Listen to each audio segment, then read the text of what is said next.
आप देख रहे हैं सनमार्ग लाइव 7। काम 28 दिसंबर को इसका भी श्री गणेश हुआ है, इसको भी हमको ध्यान देना। मित्रों, अभी 3 किसान के बिल आए। ये बिल किसान को आजादी देते हैं, किसान को बढ़िया दाम देने वाले और किसान की उपज का सही दाम मिले, इसकी योजना उसके अंदर है। और किसान सीधा सीधा अपने जमीन में उपजने वाले चीज का कॉन्ट्रैक्ट खुद कर सकता है। ये व्यवस्था की गई। मित्रों, इन व्यवस्थाओं का उपयोग करना ये हमारी जिम्मेवारी है और इसको पूरा करना हमें करना पड़ेगा। लेकिन मित्रों, इसके साथ साथ एक बात मैं कहना चाहूं। आज मुझे दुख के साथ कहना पड़ता कि 29 राज्यों में किसान को सबसे कम 24वें स्थान पर पश्चिम बंगाल का किसान है, जिसको उपज का जो पैसा मिलता है वो 24वें स्थान पर है। यानी सबसे कम 29 स्टेट्स में से 24वें स्थान पर किसान बंगाल का खड़ा है। ये ममता जी ने हाल खड़ा कर दिया। बोलो, इसको बदलना है कि नहीं बदलना है? बदलना है कि नहीं बदलना है? पीछे से मैं आवाज सुना चाहता हूं, बदलना है कि नहीं बदलना है? अगर बदलना है तो कृषक सुरक्षा अभियान को ठीक ढंग से चलाकर लोगों को इसका सहयोग करके इसमें हमको अपने आप को जोड़ना पड़ेगा। अगर मैं पानी की बात करूं तो बंगाल में पानी की कमी नहीं है, लेकिन सिंचित भूमि आधी असिंचित। यह है अकर्मण्यता, यह है यहां की सरकार लंबे समय तक जिन लोगों ने आपको वंचित रखा। लेकिन मित्रों, मोदी जी के नेतृत्व में देश आगे बढ़ा।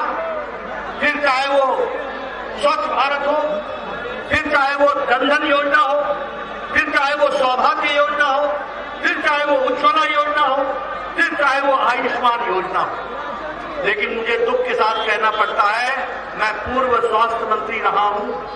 मोदी जी ने आपको आयुष्मान भारत में 4 करोड़ 67 लाख लोगों को और 1 करोड़ 11 लाख परिवार को 5 लाख रुपए का प्रति साल का हेल्थ इंश्योरेंस, हेल्थ के लिए आपको पैसा दिया। लेकिन ममता जी ने 4 करोड़ 67 लाख लोगों को इससे वंचित रखा है।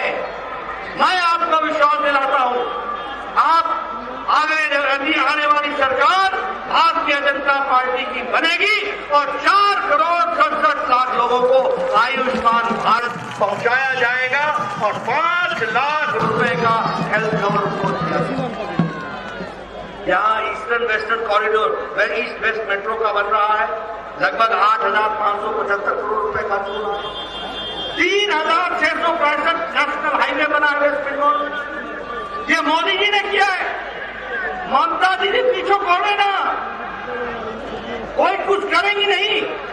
इस बात को हमको समझना चाहिए और इसलिए आने वाले समय में अब दिल्ली में मोदी जी और यहां भी भारतीय जनता पार्टी की सरकार बने, इसके लिए हमको काम करना।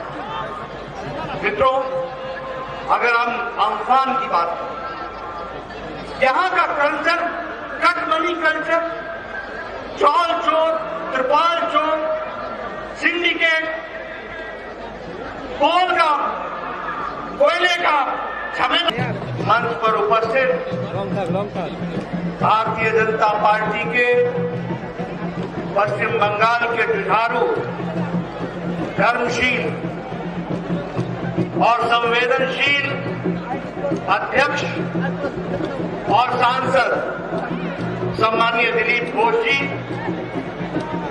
हमारे राष्ट्रीय महामंत्री और यहां के प्रभारी श्री कैलाश विजयवर्गीय जी, हमारे राष्ट्रीय उपाध्यक्ष और हमारे वरिष्ठ नेता सम्माननीय मुकुल रॉय जी, हमारी सांसद लॉकेट चैटर्जी जी, हमारे सांसद स्वपन दास गुप्ता जी, हमारे वरिष्ठ सहयोगी और पश्चिम बंगाल के नेता राहुल सिन्हा जी, हमारे यहाँ के लोकप्रिय सांसद सुनील मंडल जी, सम्मानित मंच, और यहां इतनी बड़ी संख्या में एकत्र आए अपने इस क्षेत्र के आदरणीय माताएं, बहनें, बुजुर्ग और मेरे प्यारे नौजवान साथी,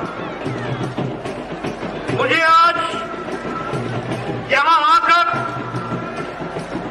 अत्यंत हर्ष हो रहा है और इस ऐतिहासिक भूमि पर जहां स्वामी विवेकानंद ने अपनी कर्मभूमि के रूप में जिसमें उनका लालन पालन हुआ हो, जहां गुरुदेव रविंद्रनाथ टैगोर जी ने अपने कार्य को दिशा और दृष्टि समाज को दी हो, जहां नेताजी सुभाष चंद्र बोस जिन्होंने देश को एक दृष्टि दी, श्री अरविंदो जिन्होंने अध्यात्मवाद में देश को एक नई दिशा और ऊंचाइयां पहुंचाई, श्यामा प्रसाद मुखर्जी जिन्होंने देश में एक नई चिंगारी के साथ एक देश, एक निशान, एक विधान, एक प्रधान के लिए अपना बलिदान दिया, ऐसे कर्मभूमि को मैं नमन करता हूं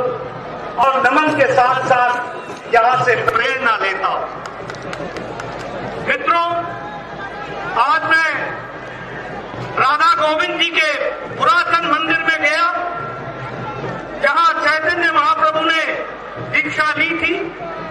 ऐसे भूमि को भी और ऐसे भगवान राधा गोविंद को नमन करते हुए, प्रेरणा देते हुए आज आपसे बातचीत कर रहा हूं।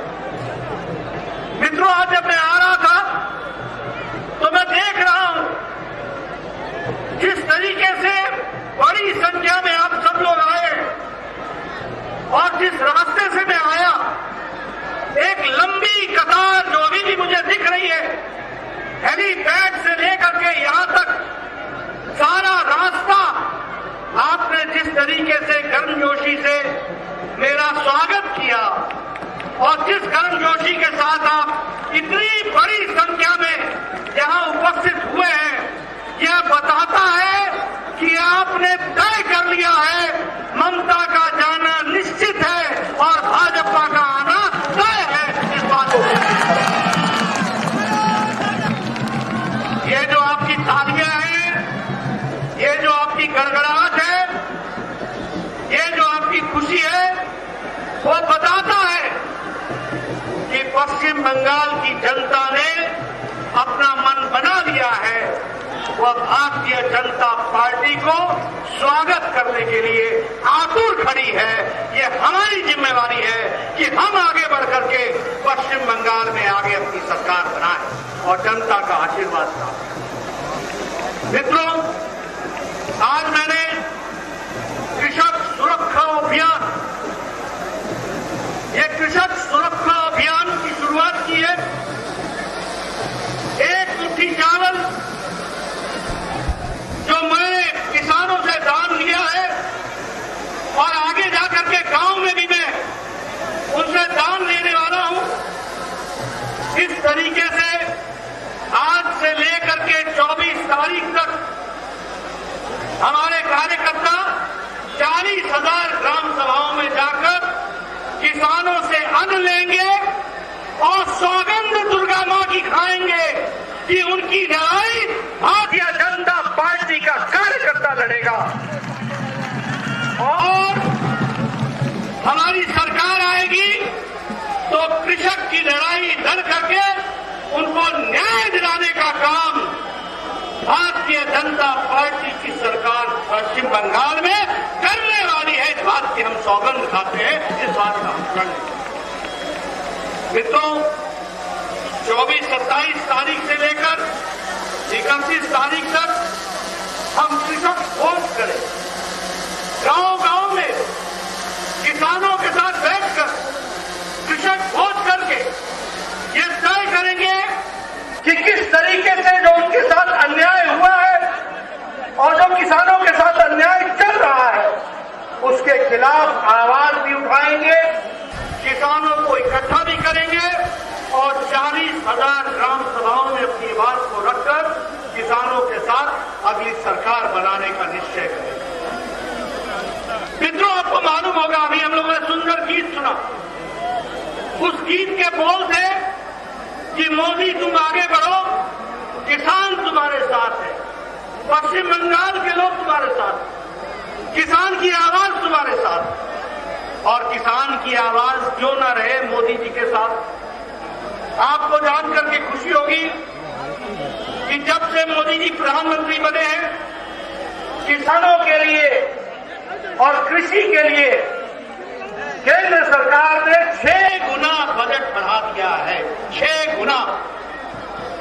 यही ममता की सरकार और यही यूपीए सरकार का बजट 2013-14 में 22,000 करोड़ था। आज 1,34,000 करोड़ रुपए मोदी जी ने दिया है। ये बजट बना है, इसको हमको समझना है। उसी तरीके से ये मिनिमम सपोर्ट प्राइस लोग कहते थे, चर्चा करते थे, लेकिन minimum support price Swaminathan commission को अगर लागू किया तो मोदी जी ने किया और लागत का 1.5 गुना देना तय किया। और इसके साथ साथ एमएसपी को लगभग 50% बढ़ाया गया। ये हमको ध्यान में रखना चाहिए। मित्रों, अगर मैं बात करूं बंगाल के बारे में तो मुझे दुख होता। आज सुना है कि ममता जी ने प्रधानमंत्री जी को चिट्ठी लिखी है कि किसान सम्मान निधि में हम जुड़ना चाहते हैं।